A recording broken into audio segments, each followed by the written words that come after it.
So class 12 का एक important यहाँ पे क्वेश्चन है, क्या दिया हुआ है, find the area of the quadrilateral formed by the lines y is equal to 2x plus 3। y is equal to 2x plus 3 हमें लाइन दी हुई है, और साथ ही में दिया हुआ है y is equal to 0, x is equal to 2 and x is equal to 4 using integration.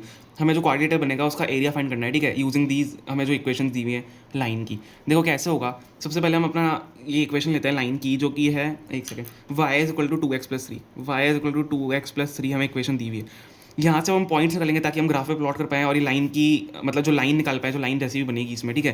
तो y is equal to 2x plus 3 है। देखो अब एक इसमें ऐसे टेबल बना लो, कुछ भी कर लो ताकि आप पॉइंट्स निकाल पाओ, ठीक है। x और y ले लो, ठीक है। अगर आप x को 0 रख दोगे, x को आप 0 रख दोगे तो y 3 हो जाएगा। देखो x को यहाँ पे 0 का y 3 हो गया, ठीक है। अब आप अगर x को 1 रखते हो, हमें बस पॉइंट्स निकालने, x को या 2 भी रख दो, 3 भी रख दो, आपकी मर्जी है। x को 1 रखोगे तो क्या निकलेगा, y 5 निकलेगा, ठीक है। x1 y 5।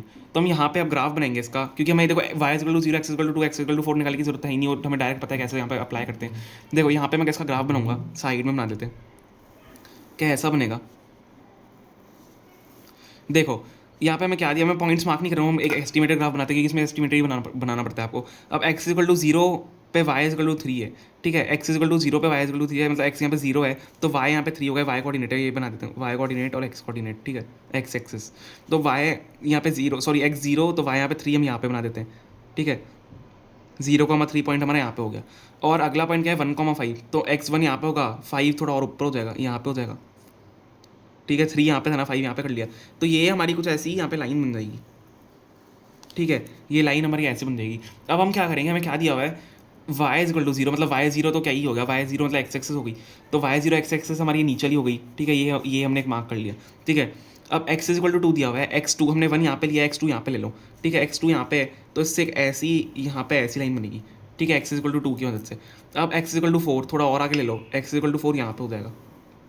इस टाइप की आपकी कुछ लाइन बनेगी, और हमें क्या फाइंड करना है, एरिया आप इसके अंदर फाइंड करना है, मतलब एरिया के क्वाड्रिलेटरल बन रहा है तो हम इसका मतलब ये फाइंड करना है, ये जो इसके अंदर का एरिया है। अब देखो ये कैसे फाइंड करते हैं, हमें लिमिट्स चाहिए होती है। देखो ये पॉइंट क्या था, ये था 2,0, ठीक है, और ये है 4,0, मैंने मार्क किया आपके सामने, ठीक है। एक्स यहाँ पे 2 है, एक्स यहाँ पे 4 है, तो हमें एरिया कैसे निकालना है। देखो लाइन का, यहाँ से लाइन से एरिया निकलता है और ये पूरे इस क्वाड्रेट का निकलता है यूजिंग दिस लाइन। तो लाइन की हमें इक्वेशन चाहिए होगी और लिमिट्स हम ये डाल देंगे, 2 से 4 लिमिट होगी और लाइन की इक्वेशन होगी with respect to Y axis, ठीक है। तो कैसे होगा, ध्यान से देखना, हम क्या लिखेंगे, एरिया इज इक्वल टू, देखो लिमिट क्या है हमारी, 2 से 4 के बीच में ही है एरिया, ठीक है। तो 2 से 4 और Y of line, Y of line में क्यों लिखा, क्योंकि हमें वाई हम डालेंगे लाइन की जगह, ठीक है, वाई ऑफ लाइन में लिखा। तो 2 से 4 हमारी लिमिट है, एरिया इज इक्वल टू 2 से 4 क्या हो जाएगा, Y of line 2x plus 3 हमें पता है, 2x प्लस 3 dx, हमें इसका इंटीग्रेशन करना है, ठीक है। अब 2x प्लस 3 का इंटीग्रेशन कैसे करेंगे, ईजी है, तो एरिया इज इक्वल टू क्या हो जाएगा, 2 से 4 हमारी लिमिट है। अब 2x प्लस 3 का क्या होता है, एक सेकेंड, मैंने यहाँ पे लिमिट लगा दी, इसको हटा देते हैं।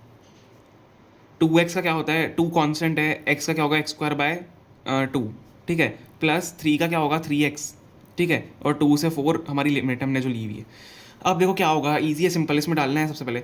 अब ये हमें दिया हुआ है, देखो 2 से 2 तो वैसे ही कट ही रहा है, तो x² है हमारे पास, तो 4 सबसे पहले 4 डालेगा दोनों में, देन माइनस लिमिट, मतलब माइनस करेंगे, देन ये लिमिट डलेगी, पहले ऊपर limit, upper limit minus lower limit, आपको पता होगा।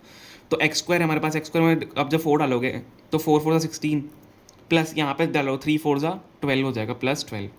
अब इस पूरे में माइनस होता है अपर लिमिट, अब माइनस लोअर लिमिट डालेंगे, 2 2 4, ठीक है, स्क्वायर करें, 2 से 2 तो कट ही करें, तो 2 2 4 प्लस 3 2 6, ठीक है। ये तो इजी सी कैलकुलेशन, हमें ये एरिया निकालना है बस। तो एरिया निकल क्या होगा, 16 प्लस 12 आपका कितना होता है 28, माइनस 4 प्लस 6 10, तो हमारा जो फाइनल एरिया है वो 18 आ जाएगा। आप 18 इसको यूनिट भी लिख सकते हो, तो 18 यूनिट्स हमारा इसका आंसर है, ठीक है। सिंपल सा क्वेश्चन था, बस थोड़ा ध्यान लगाना होता है लिमिट्स वगैरह पे।